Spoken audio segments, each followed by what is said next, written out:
اعوذ بالله من الشیطان الرجیم بسم الله الرحمن الرحیم الحمد لله رب العالمین والعاقبة للمتقین الصلاة والسلام علی رسوله محمد و آله و اصحابه اجمعین.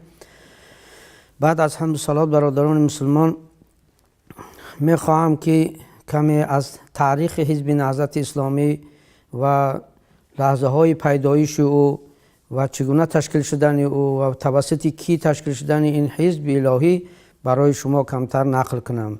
البته در قدرت انسان است که همه اون چیزهایی که در این طول 30-40 سال گذشته است شاید که در خاطر من نباشد. اگر یگان چیزی رو من اشتباها اگر وقتش رو یگان چیزش رو دگرگون گفته باشم معذرت میخوام از شما. اگر یگان کسی دیگه با خوبتر بداند و ان شاء الله اصلاح میکند، اما در عموم من اون چیزی که در یاد دارم ان شاء الله به قدر توانم برای شما او را بازگو میکنم. سالهای 70 عصر گذشته یک جنبش و یک بیداری در مابین مردم مسلمان روی داده بود که را هر یک انسان مسلمان در قلب خود احساس میکرد، خصوصا در مابین جوانان طالب علمی که در حجره ها در نزد علمای آن زمان تحصیل میکردن، از جمله یک کمینه هم که از جمله آنها بودم، احساس میکردیم که در قلب های ما یک بیداری پیدا شده است. ما با استادان خود سر بسیار مسائل بحث ها میکردیم، سوال ها میدادیم،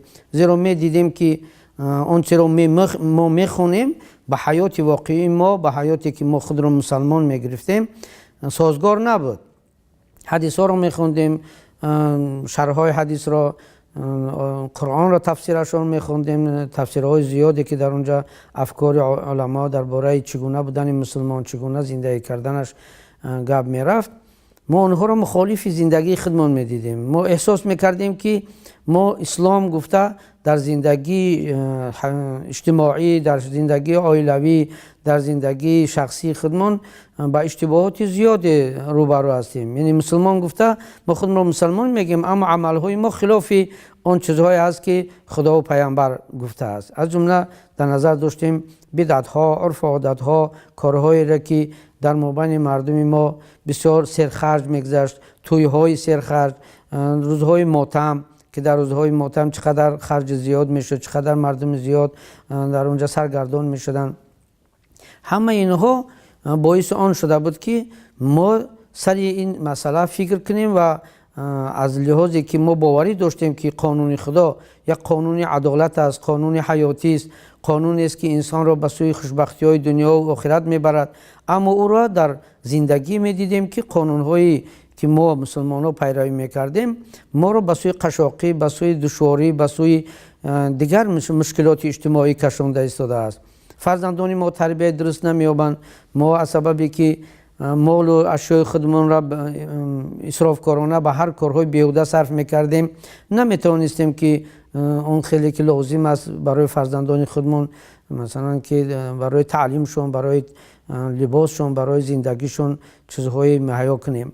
از جمله یاد دارم که یک وقت من زیارت بعضی دوستا به دوشنبه رفتم در یک خوابگاه عمومی، طالب علمان اسلامی نبودن، طالب علمان مکتب های خودی حکومت بودن، یعنی در این استودها یونیورسیته های همون زمانه درس میخوندن. در خوابگاهشون در آمدم، همون طالب علما یعنی استودنت های همون وقت در بالای مثلا روزنامه ها را پهن کرده در بالای همون فرش خالی که ما وقتا پل میگفتیم، در بالای پل خالی روزنامه ها را نصب کرده پهن کرده بودن، در بالای روزنامه خواب بودن. شیشته همونجا درس تیار کرده ایستم. و وقتی که مثلا ما اونها سوال میکردن که برای چی شما، میگو پدر مادرمون قدرتی ندارن که ما را اونقدر پول بدن که ما برای خود یگان فرش بخریم یا یگان خوراک خوب بخریم. ما بعدا از اون با اونها میگفتیم که همین خرج و خراجات ها رو برای چی قدر انجام میتیم. میگفتن که اسلام هم خیلی میفرماد، دین اسلام پدرهای ما را وادار میکند که همین کارها را انجام بدن. این چیزها باعث شد که ما سر این قضیه اندیشیدیم و به سوی آیات ها و حدیث ها نظر کردیم و آنها را آموختیم، اندیشه کردیم، فکر کردیم، دیدیم که بسیار این کارها و اسرافکاری های ما مخالفی گفته خدا و پیغمبر است. یعنی اینها یک چیزهای ایجاد شده خلقن، ایجاد شده خود مردمن. از روی مثلا انسان خودش در پیش مردم نمایش دادن، نشان دادن که من از دیگرها کم نباشم. بین انسان ها یک مسابقه میرفت برای همین کارها. یادش که یک اگر گوسفند میکشت دیگرش دو گوسفند میکشت، یادش یک گاوی خرد میکشت دیگرش یک گاوی دیگر میکشت، یادش اگر تاقوار میگفته همین خیلی چیز پول تقسیم میکردن در وقتی همون جنازه ها با جنازه خانویتش اگر یک سومی دو سومی میداد دیگرش 5 سومی و 10 سومی میداد. میخواستن نشان بدن خودشون دارایی خودشون رو. خوب بعضی آدم ها دسترس بودن، یعنی ثروتمند بودن، میتونستن کارا کرد. دیگرانی که ثروتمند نبودن اونها یک بار دور و نادارشون رو در همین کار صرف میکردن و بعدا سالهای زیاد قرض میکردن. من حتی دیدم، یاد دارم که یک انسان در یک سال 4-5 نفرشون از عائلهشون وفات کردن، پدر، مادر، برادر، همین خیلی چند کس. یعنی در همین 4-5 برادر او اونقدر مثلا قشاق شد که در مرده پنجمش دیگر همه مدل مون همین خیلی سوخت که بیا همین آدم از همین کار خلاص کنیم، همین مرده پنجمش دیگه چی نکنن. ولی او خودش گفت که من مردی هستم، دمینم لاکی دارم، منم میکنم با همین خیلی. با قرض کرد بود بالای 4-5 هزار سومی و وقتی که 4-5 هزار سوم خیلی ثروتی کلان حساب میشید. باز 1 هزار دیگه با قرض کرد و با همون مراسمی باز همون مردهاش رو گذارم. یعنی همین چیزها سبب شدن که ما برای اصلاح جامعه سخن بگوییم.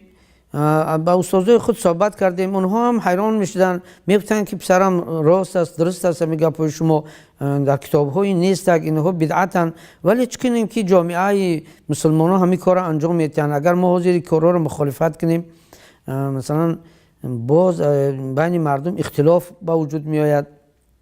یعنی همین بیداری ها از قلب ما شروع شده. هیچ کس ما را نه آمده بود مثلا جمع کرده باشه و گفته باشه که این خیل کنی و خیل کنی، بلکه همین بیداری از دل خود همین انسان ها. من را البته یک الهام الهی میدونستم که در دل همه همون کسانی که در همون وقت زندگی میکردن همین بیداری ها پیدا شد، نه تنها در طالب علم بلکه در مردم هم همین خیلی آدمان هم فکری پیدا شدن که وقتی که اونها رو گپ میزدیم در یگان جا برای همین کارها را کمتر سبک کردن، یعنی یک اندازه نگه داشتن، خود را قشاق نکردن، و از مابین مردم هم آدمانی پیدا شدن که اونها هم فکر شدن برای که عقل های انسان ها چه میفهمیدن که این چیزها بر ضرر جامعه، بر ضرر خودی بودجه همون خانواده، بر ضرر تربیت فرزندان هستن. خصوصا طالب علمان مکاتب دولتی هم وقتی که سخنهای ما را شنیدن رفته با پدر و مادرشون بسیارشون بحث مناظره میکردن که بجای همین عرف عادت ها را کردن بر پول به ما بتیه که ما در همون جنده ما کتاب بخریم، دفتر بخریم یا یگون مثلا چیزی که در کار در همون تحصیل من را برای خودمون بخریم. پدر با مثلا که مادراشون به این کار مخالفت میکردن که بچم این کار خوب نیست، که خیلی گپ زدن، این کارها کارهای شریعتن، کارهای اسلامی هستن. یعنی خلاصه سخن که همین بیداری ها از همین بدن عرف عادت های ضررناک و از همین کارهای میان شکنی که مردم رو به همین درجه قشاق کم بغل کرده بودن، از همین با وجود اومد که ما برای اصلاح همین کار کمر بستیم هر کدوم ما. البته ما یادگار نمیدونستیم این نهضتی هایی که بعداً یک جور شدیم نمیدونستیم یادگار، اما هر کس یک نفر دو نفر در پیش هر یک عالمی که میخوندن همین خیلی یک انسان های بیدار فکر پیدا شدن که همون در هر جا از همون مثلا تشبس خودشون نشان میدادن، مبارزه میکردن، مانع میشدن، اقلا نصیحت میکردن، اعتراض میکردن بعضی وقت به قدر توانشون. اما این خیلی یک تشکیلاتی منظم نبود که انسان ها را مثلا جمع کنن. یعنی این از اولی سالهای 70 این شروع شده بود که ما را وقتایی که ما طالب علم بودیم در پیش استادها میخوندیم کم کم میشنیدیم ای هر جا خودمون هم که اگرچه طرفدار بودیم به همین افکار، اما میشنیدیم که فلان ملا یا ملا بچه در فلان جا همین سخن گفته است. خصوصا از استاد نوری که در وقت مرحوم استاد نوری را ملا عبدالله میگفتیم، میشنیدیم از ملا عبدالله که شخصا من با او کس شناسان نبودم، نمیدونستم او کس از نزدیک، اما نامش در هر جا میشنیدیم که همین خیلی یک انسان پیدا شده از در همون قرآن تپه و بزیدی همین عرف عادت ها در هر کجا سخن میگه، شاگرداش که با شاگردا را تربیت میکند، یعنی از همین فعالیت های گسترده همین انسان ما میشنیدیم. تا اینکه تا آخر سالهای 70 به همین منوال در هر کجا پراگنده همین مثلا امثال همین خیلی آدم ها در هر جا میگفتن درباره همین ضد بدعت ها و دیگر. بعد در آخر سالهای 70 تصادفا منم در یک جنازه با یکی از همین انسان هایی که با استاد نوری علاقه داشتن با یک چند نفرشون واخوردم و آنها رو دیدم که در وقتی که ما نشسته بودیم در صف جنازه، وقتی تاقیوار میگفتن و وقت لباس تقسیم میکردن، لباس آوردن و کسا رد کردن، نگرفتن. بعد من تعجب کردم، پرسیدم که شما برای چی نمیگیره؟ اونها گفتن که خیلی اینجا جای سخن نیست، آدم بسیار است، بیا یگانجا میرویم میشینیم و بعد صحبت میکنیم. منم که خیلی طالب علم بودم و در دلم مثلا شوقی شنیدن علم و دیگر مثلا بحثا زیاد بود، منم راضی شدم. وقتی که با آنها نشستیم، آنها خیلی مثلا افکار خودشون بیان کردن، حجت آوردن برای این کارها. من باشم مخالفت کردم، گفتم که حالی وقتی این کارها نیست، بیای این کارها رو مثلا حالی نگیم، مردم آماده نیستن، اینها رو برغلط میفهمن. خب به هر شکلی اگرچنده که قلباً سخنهای آنها را قبول کرده بودم و آنها را زید سخنی آنها چیزی نداشتم، اما از روی نامساعد بودن همون مثلا که اجتماعی همون وقتا و میشنیدم که در هر جا پنهان همین جوانایی که همین افکار را پهن میکنن، آنها را در هر جا غیبت و ملامت میکردن، اما من نمیدونستم که آنها کی را در نظر دارن، ولی میشنیدم. بنابراین من به آنها گفتم که همین سخن در مابین مردم زیاد است برای شما، بسیار انسان ها از این کارهای شما نارضایند، خصوصا همون کلان شونده های قشلاق ها، انسان هایی که آنها در هر جا همین به همین مثلا عرف عادت ها را تشکیل میکنن و در مابین مردم شهرت دارن، همچنین انسان های تشکیلاتی، آنها بسیار نارضایتی مثلا بیان میکنن در این کارهای شما. نمیشه که همین کارها را کمتر پنهانتر، کمتر مثلا که یک جهت با یک اسلوبی که برخورد نشود با مردم انجام بدیم. خب آنها با من انقدر بحث زیاد نکردم، گفتن که خب اگر فکر داری بیا به قرآن تپه یگان روز فلان روز یگان روز دیگه معین میکنیم، بیا در اونجا ما جمع میشیم، دیگر استادها هستن، بعد به اونجا صحبتاتون مثلا میکنیم. منم دیگر خواهان همین کارها که بودم، همون روز معین رفتیم به همون قرآن تپه که حاضر یک انسانی مشهور است، ملا قلندر، که اکثریت نهضتی ها را میشناسن.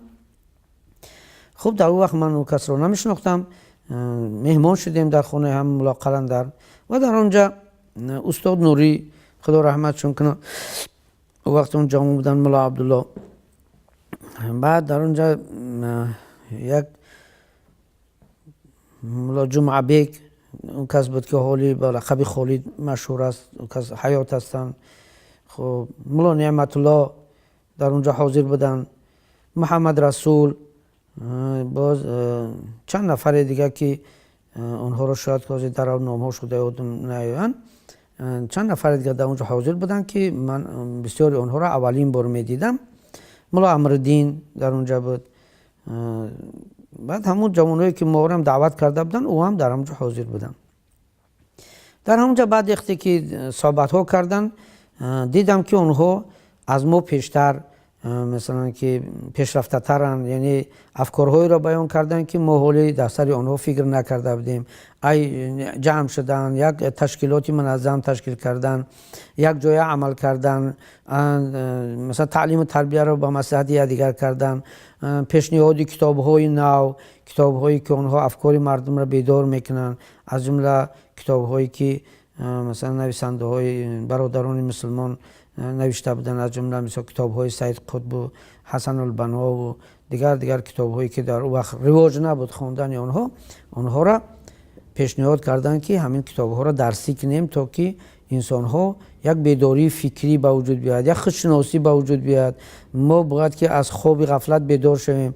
ما سالهای سال در زیر تاثیر کمونیست‌ها مثلا هستی خودمون را گم کردیم. یعنی به همین مضمون مثلا موضوع ها در اونجا مطرح میشید. ما باید ملت خودمون رو بشناسیم. ملت تاجیک ملتی آوازدار، ملت تاریخ دار است. ما باید تاریخ خودمون رو فراموش نکنیم. عالمان زیاده از ما بین تاجیکان با وجود اومدگان. تاریخ ما، تاریخ ادبیات ما بسیار بای است. از جمله اینا ابن سینا را نام گرفتن. دیگر مثلا عالم های که مثال از جمله اینا سعی بخاری که از بخارا است. دیگر عالم ها را زیاد نام گرفتن که اکثریت عالمان بزرگ اسلامی از مردم فارس نژادند و ما که باشیم ما باید افتخار داشته باشیم به این ملت خودمون، افتخار داشته باشیم به علم و معرفت گذشتگان خودمون. اما به یک افتخار خشک خالی نمیشه. ما باید کوشش کنیم که خودمون عالمان شویم که مثلا در این عصر کاری کرده باشیم برای مردم، به نفع مردم، به فایده مردم، به فایده اجتماعی خودمون، به فایده ملت خودمون، که ملت ما باز از سر نوام خیلی آوازدار شود، ملت ما بای به دولت باشد، دستش به یگان کار زندگیش برسد، جوانان ما تعلیم درست بگیرن. و من از همین قبیل در سوال یگان مثلا افکاری مثلا غلط یا یگان افکاری زیدی جامعه، زیدی دولتی در اون وقت یگان چیزی مطرح نمیشد جز اصلاح جامعه به یک شکلی که همون اصلاح به نفع جامعه انجام شود. حتی یاد دارم که در اون زمان در بعضی صحبت های حتی دولتی هم بعضی راهبران حکومت در همون لحظه زیدی همین عرف عادت ها بودن. از جمله یاد دارم یک روس در همون وقت در همون نامش فراموش کردم، در همون خیلی منصبداری کلان بود. حتی در یک جلسه حکومتی همین مسئله گوشت وقتی که در مابین گذاشتن که ما چیکار کنیم که مردم با گوشت تامین شود، و گفت که هیچ وقت تاجیکستان مسئله گوشت حل نمیشه. گفت یک فرزند تاجیک تولد میشود یک گاو نیست، بعدی که او مثلا ختنه سور میشود یک گاو دیگر میکشن، وقتی که او مثلا به عسکری میرود با یک گاو میکشن، وقتی که از یگان از اتپوسکه میگفتن وقتا، یعنی رخصتی که در مابین عسکری وقت 3 ساله بود با یک سال نیم سال پس با جواب میدادن. بعد اون میآید با یک گاو میکشن، با وقتی که از یک بار جواب میشه با یک گاو میکشن، وقتی که او زن میگیره با یک گاو میکشن. همین خیلی کار کرده، حساب کرد 6-7 گاو برای یک کودک یک عائله صرف میکنه. گو وقتی که یک عائله در یک کودکش که 7 گاو میکشه، اگر او 5 تا کودک داشته باشه 35 گاو در کار برای وای که مثلا او همون مراسمای همون کودک تا به بالغ رسیدن و تا زن گرفتنش مثلا انجام بده.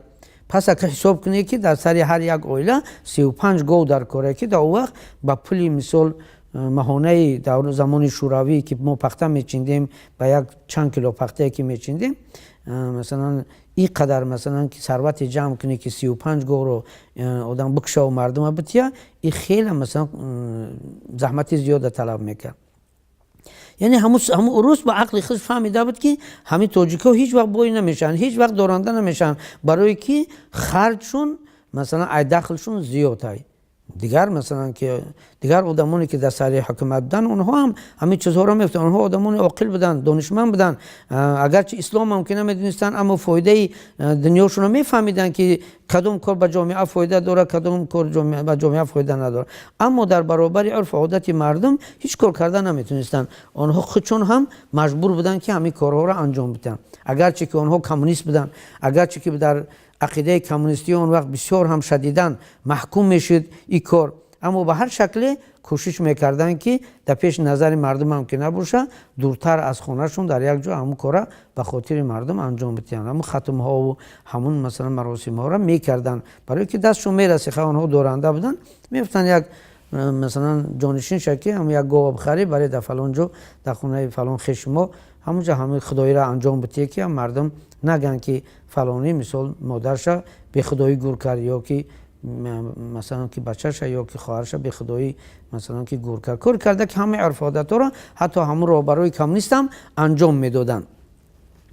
بنابراین این افکار و این مثلا که یعنی فشارهای اجتماعی، فشارهایی که اقتصادی، ما جوانان را که مثال ما طالب علم بودیم و البته طالب علم ها همیشه از قشری مثلا کمبغل جامعه همیشه محتاجن، با دستگیری دیگر رو بیشتر احساس میکردیم. میخواستیم که پدر مادر ما برای ما پول بیشتر بده تا که ما میتوانیم که یگان کتاب بخریم. خصوصا کتاب‌های دینی در اون زمان بسیار قیمت بودن، دسترس کردن بعضی کتاب‌ها حتی که امکان نداشت، بسیار به نرخ‌های گران آنها را انسان میتونست که پیدا کنه، برای که ممنوع بود آنها را آوردن. کسی جونش در سرش میپیچوند از بخارا یا از خارج یک کتاب می آورد، البته او را به پول اندک برای انسان نمیداد. مثلا یک ماهانه یک انسان 60-70 سوم بود انسانی که اگر عادی که کار میکرد، اما مثلا یک کتاب میتونست که 700 سومونی باشد در اون زمان، 700 روبلی اون وقتا که و یک سال کار میکرد یک انسان تا که یک کتاب را دسترس کنه. اما طالب علم از کجا میتونست که